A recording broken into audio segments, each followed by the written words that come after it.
Good evening, everyone, and welcome to the Tuesday night Habits of Health class. My name is Rick Green. I am a certified health coach, and tonight we have a couple of special people.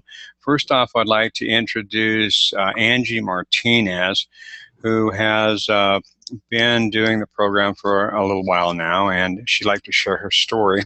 And then I'd like to also introduce Janine Grohl, who is a certified health coach as well, and is going to be the panelist tonight and do the presentation of the Habits of Health. So let me go ahead and stop this share screen right now, and let's talk to Angie, and I'm going to bring this up, and Angie's going to be able to tell us a little bit about her journey and what it looked like. Give me just a second, and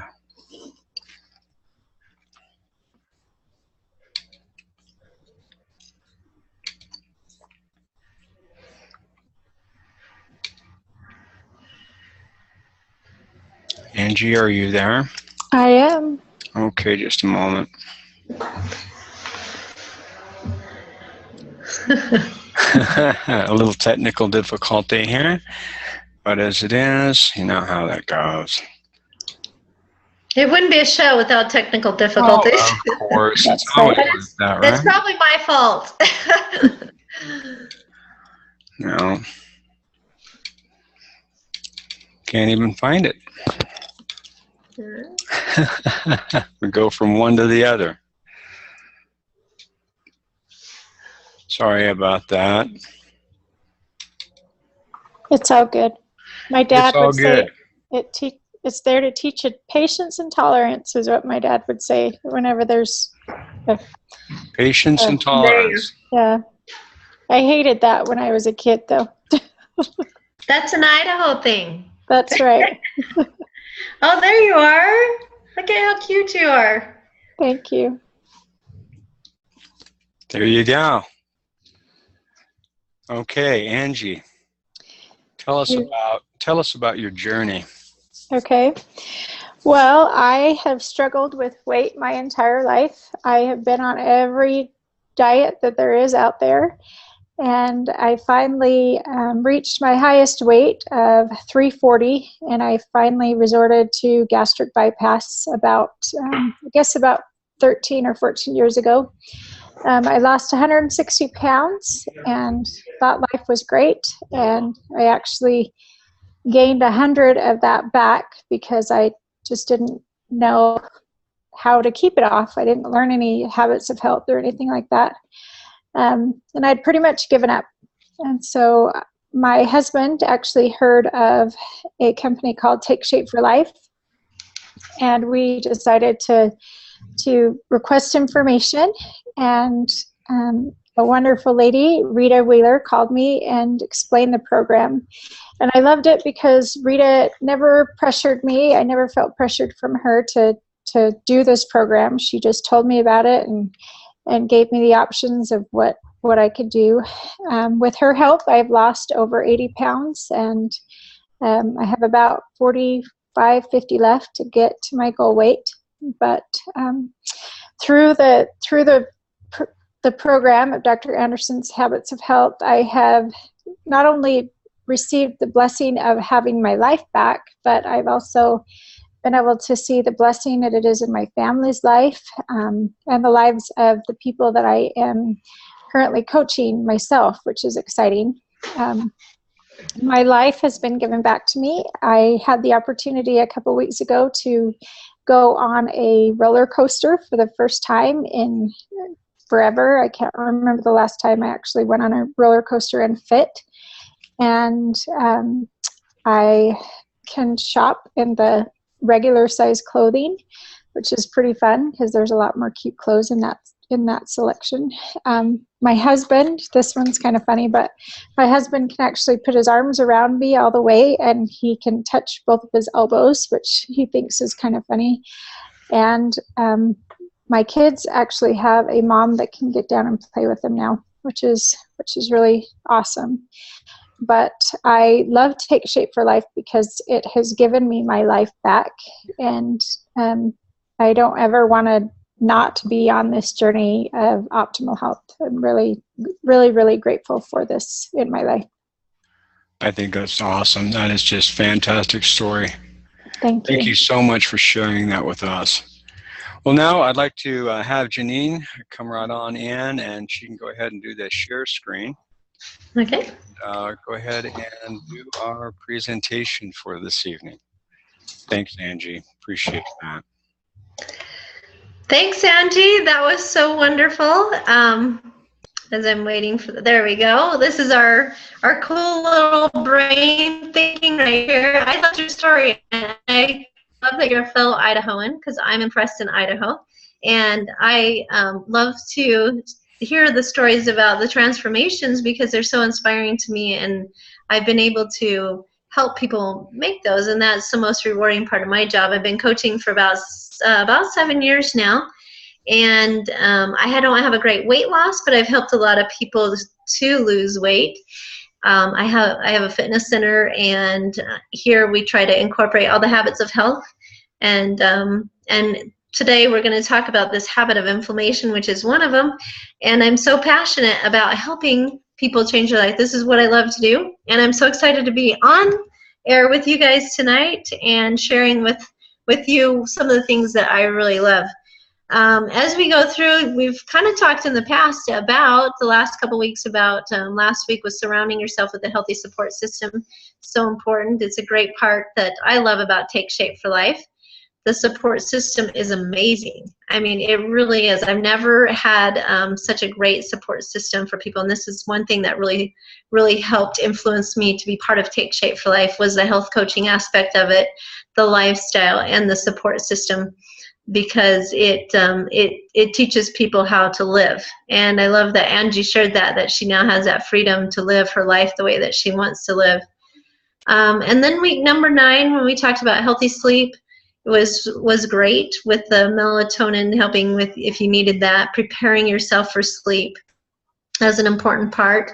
And in our health challenge, our little video today was on sleep, and I love that. So those of you that have watched the little health challenge today that are part of that was a really good one, because it is so important.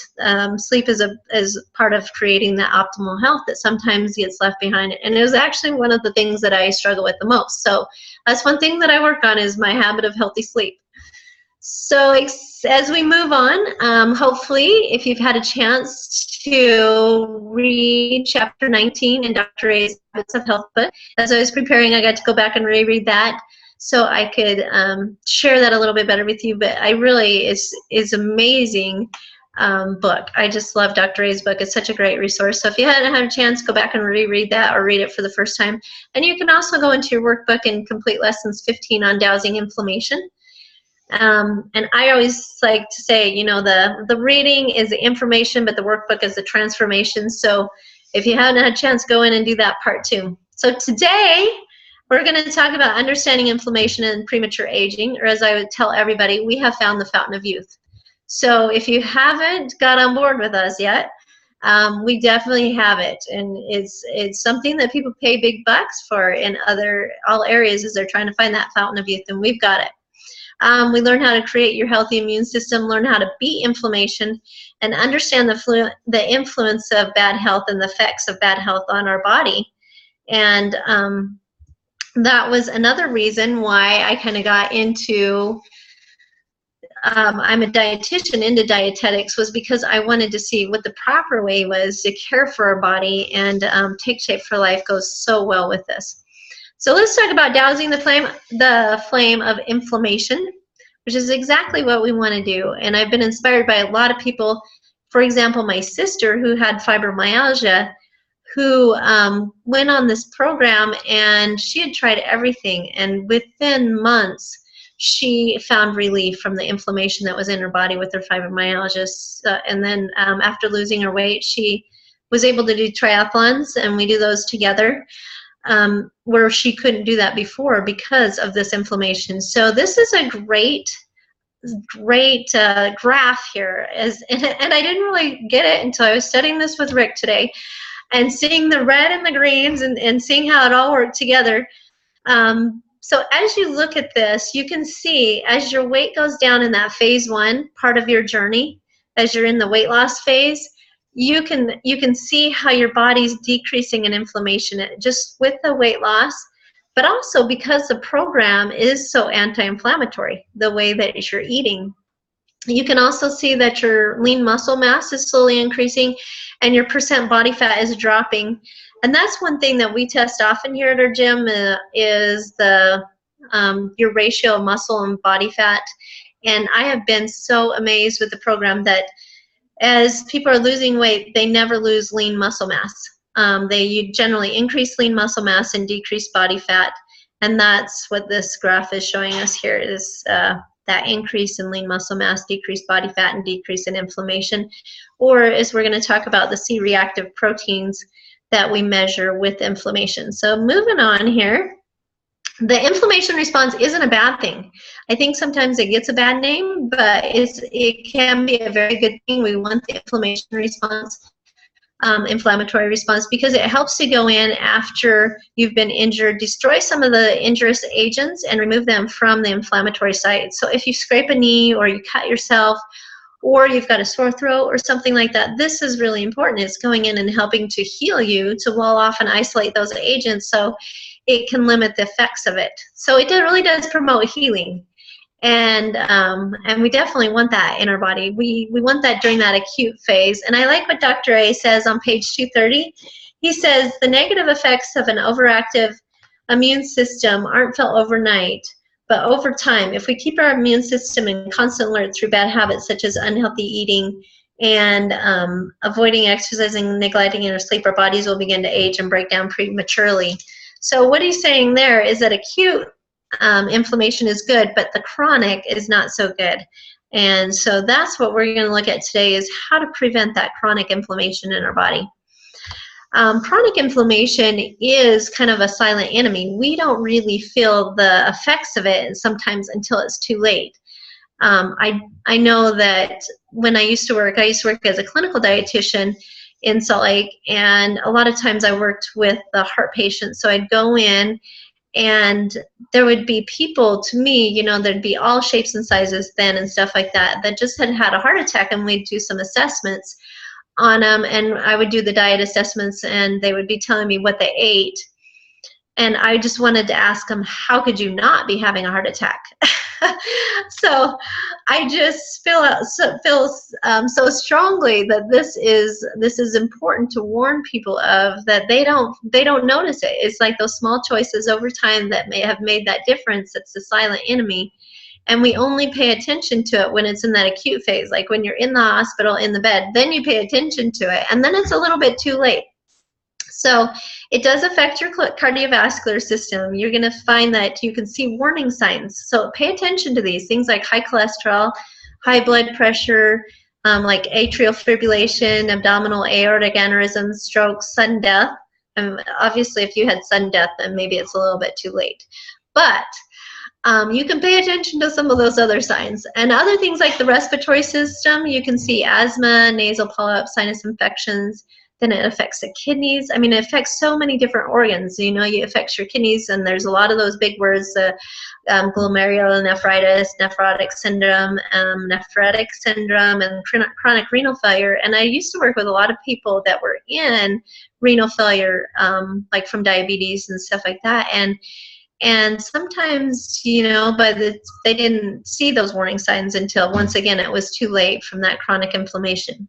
The GI system, gastrointestinal system, a lot of times you'll see things like Crohn's disease, and we're seeing a lot of this right now, ulcerative colitis, inflammatory bowel disease, and of course obesity, which we see.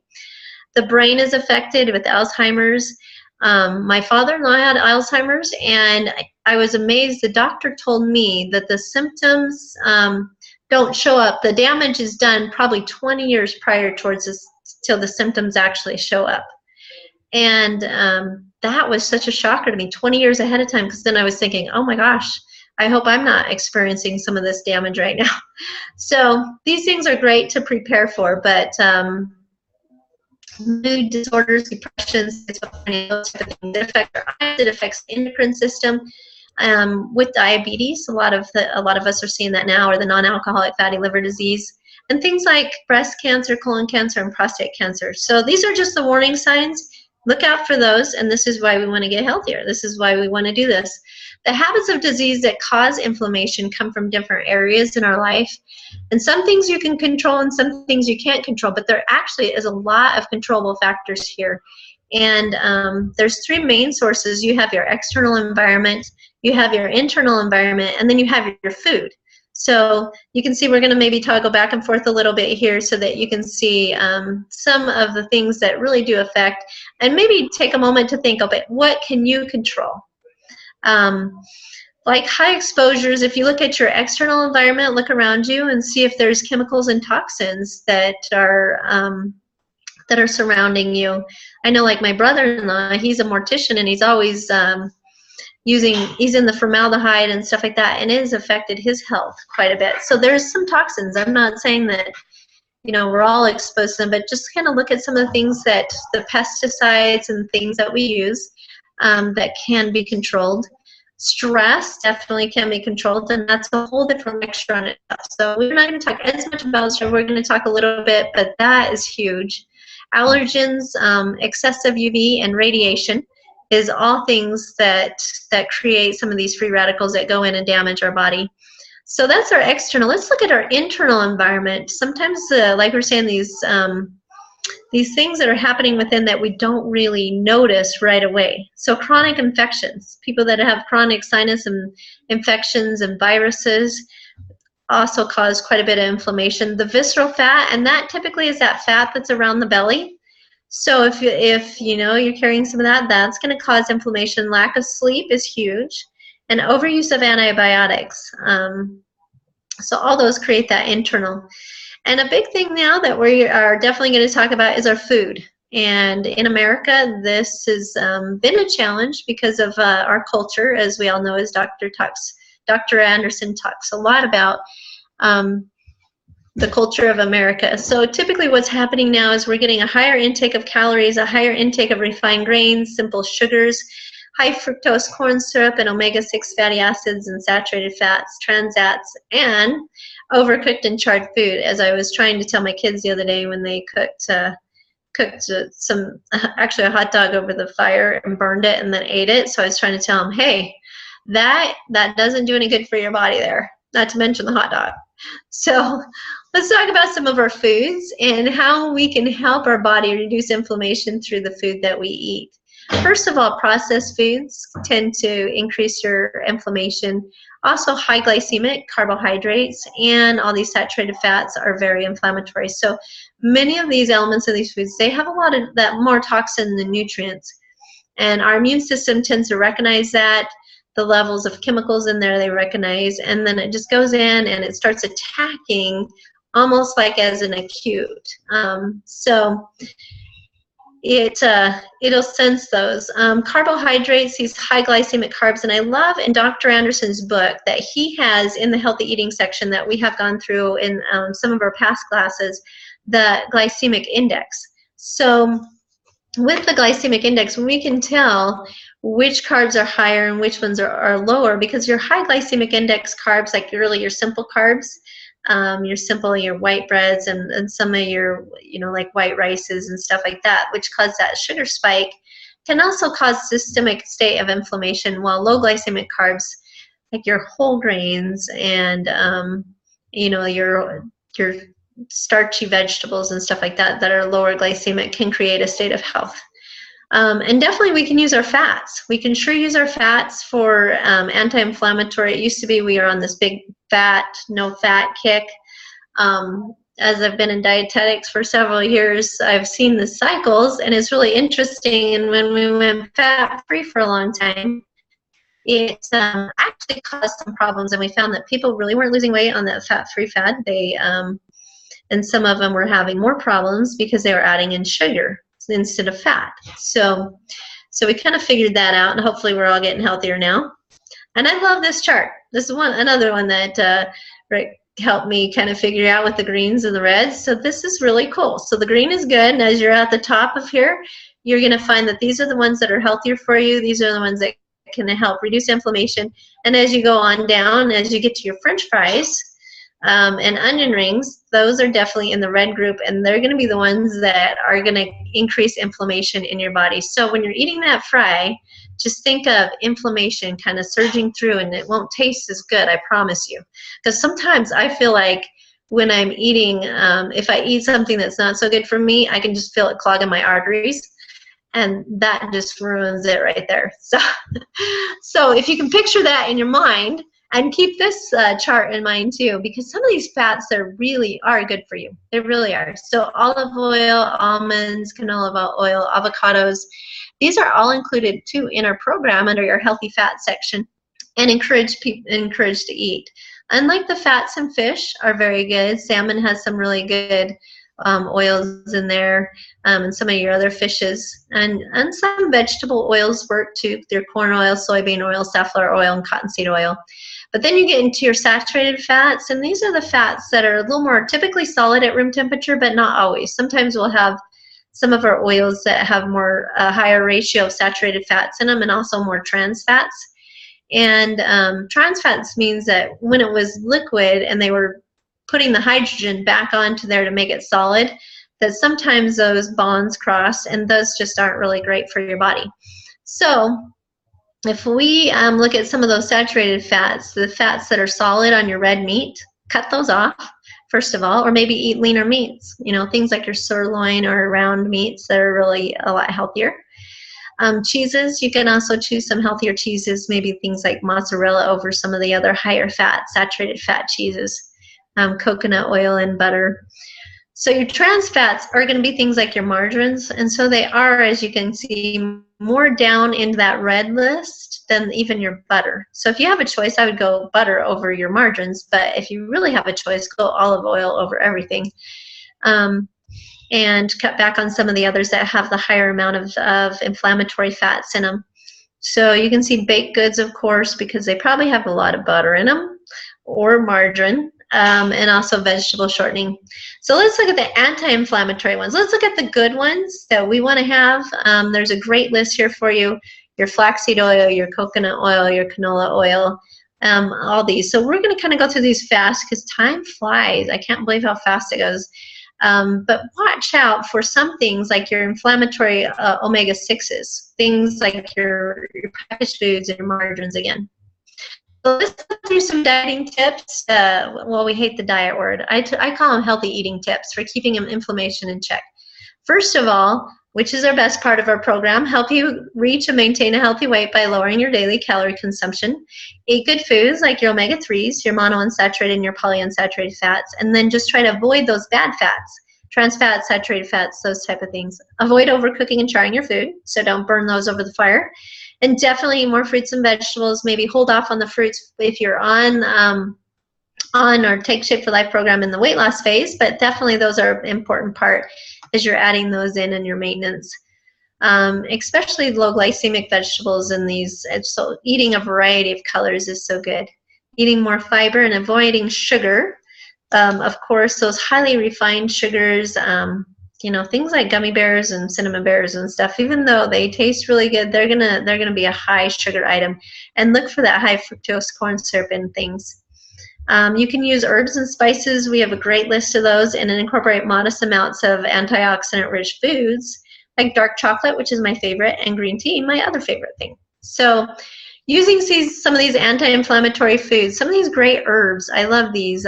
You've got ginger and rosemary. I haven't used them all, I have to be honest. I haven't used them all like feverfew and boswellia, but I like the ginger, rosemary, turmeric, and oregano. The cayenne is great. If you can hack the spice, there you go. Cloves and nutmeg. Your teas are really good. I love our green tea that we have. My strawberry, I'm a diehard strawberry green tea from our program. I love that in my water in the morning. But white tea is also good. And then it's followed by black. And here's a good one. Chocolate is good news for chocoholics, but we try to go with the dark hot chocolate. I believe they say cacao. You need a high percentage of that dark chocolate in there. And then wine, red wine, has powerful antioxidants in it also.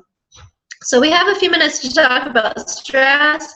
I love a part of our program. We do a lot of stress management, and it's so important because stress and poor eating habits, lack of exercise, and a toxic environment contribute to that hyperactive immune system that creates a dangerous internal environment of inflammation, and that takes a huge toll on our life. So the stress, we've talked a lot about stress in our health challenge. So those of you that haven't done the healthy games before, the healthy games are awesome for helping give tips on de-stressing. Sometimes you just have to de-stress your job. I think I have the best job in the whole world. I love what I do as health coaching, and so that's a great de-stressor. So if you have another stressful job, maybe you can find yourself a less stressful one like health coaching, which lets you do all these other things like exercise, socializing, helps you go a little more natural, go outside, take a massage. I love that one. And laughter, which really does lower that C-reactive protein. Focus on positive things. Focus on the things that you're creating in your life instead of those negative things that you're trying to leave behind. And then deep breathing, of course, is great. Just getting some deep abdominal breathing. So that kind of goes over a lot of what we do to help reduce stress. I want to encourage everybody to go get their blood work done if you haven't had a chance, and maybe ask them. It's just a simple blood draw. You can go in and see what your C-reactive protein is, and then it's just kind of fun to see how that lowers as you practice these habits of health. You can see what a difference that makes, and maybe just get it to see, are you at risk right now, and what kind of things can maybe you do better to create health in your life and to reduce that inflammatory response. And I do know that one of my favorite, a lot of these is my favorite, but going natural, just spending a little more time on that. Going outdoors, that's one of my favorite stress relievers, is being out in nature, whether I'm going on a walk or going on a hike.